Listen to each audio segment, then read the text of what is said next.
জুলাই এবং আগস্টের পর আমরা একটি নতুন বাংলাদেশের স্বপ্ন দেখছি। এই বাংলাদেশ ফ্যাসিবাদ মুক্ত, ন্যায় এবং ইনসাফের বাংলাদেশ প্রতিষ্ঠিত হবে। সেই স্বপ্ন, সেই অগ্রযাত্রা নিয়ে যখন আমরা সামনে এগিয়ে যাচ্ছি, আমরা দেখতে পাচ্ছি নব্য একটি ফ্যাসিস্ট, নব্য ফ্যাসিবাদের মতবাদ নিয়ে আবার বাংলাদেশের উন্নয়নকে, বাংলাদেশের ন্যায় ইনসাফকে বাধাগ্রস্ত করার চেষ্টা করছে। একটি দল বিদেশ থেকে তারা দলকে পরিচালনা করছে। আমরা বলতে চাই, এই বাংলাদেশের জমিনে বিদেশে বসে বসে কোন দল, কোন রাষ্ট্র পরিচালনার স্বপ্ন কেউ দেখবেন না। এই বাংলাদেশকে নেতৃত্ব দিতে হলে বাংলাদেশের মানুষের সাথে বসে, মানুষের সাথে থেকে এই বাংলাদেশকে নেতৃত্ব দিতে হবে। একটি দল, আমরা তাদেরকে সম্মান করি, শ্রদ্ধা করি।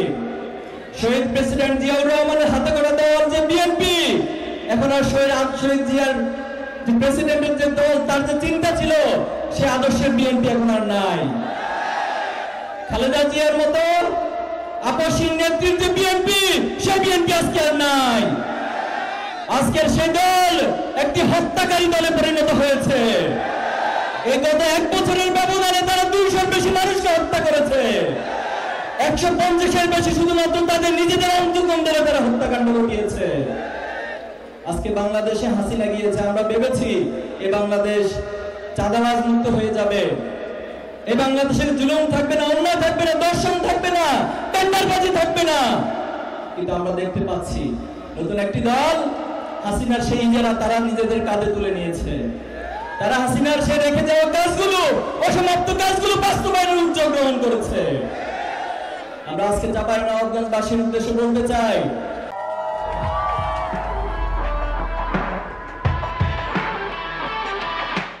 আমরা কি এই দলকে, যে দল চাঁদাবাজ, যে দল হত্যাকারী, যে দল দর্শনকারী, যে দল অন্তর্গতের নিজেদের মধ্যে নিজেরা মারামারি করে হত্যাকাণ্ড ঘটায়, পাথর দিয়ে মানুষ হত্যা করে, সে দলকে কি আপনার ক্ষমতা দেখতে চান?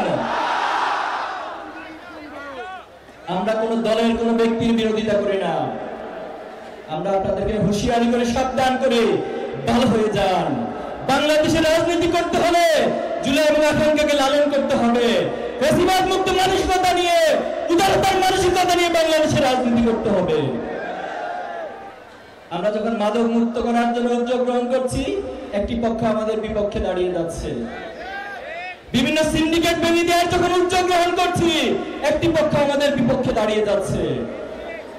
আমরা সবাইকে হুঁশিয়ারি করতে চাই, খুনি হাসিনার পতনের মধ্য দিয়ে বাংলাদেশে আর কোনো ফ্যাসিবাদী আধিপত্যবাদী রাজনীতি চলবে না। আমাদের তথাকথিত বন্ধু রাষ্ট্র, তারা আমাদেরকে বন্ধু রাষ্ট্র পরিচয় দিয়ে এসেছে এতদিন। বন্ধুর পরিচয় দিয়ে দিয়ে তারা বারবার আমাদের বুকের মধ্যে ছুরিকাঘাত করেছে। তারা আমাদের দেশের সীমান্তে গুলি করে মানুষ হত্যা করে, আমাদের দেশের নদীগুলোকে বাদ দিয়ে খরা তৈরি করে, বন্যা তৈরি করে। তারা আমাদের দেশের শত শত মায়ের মুখ খালি করা গণহত্যাকারী খুনি হাসিনাকে যে আশ্রয় দেয়, তারা কখনো আমাদের বন্ধু হতে পারে না। আমাদেরকে বিভিন্ন ভাবে ভয় দেখাতে আসেন। নিজেদের চিন্তা করুন, আমাদেরকে নিয়ে ভাববেন না। নিজেদের চরকায় তেল দিন, নিজেদের রাজ্যগুলোকে কন্ট্রোল করুন, বাংলাদেশকে নিয়ে ভাববেন না।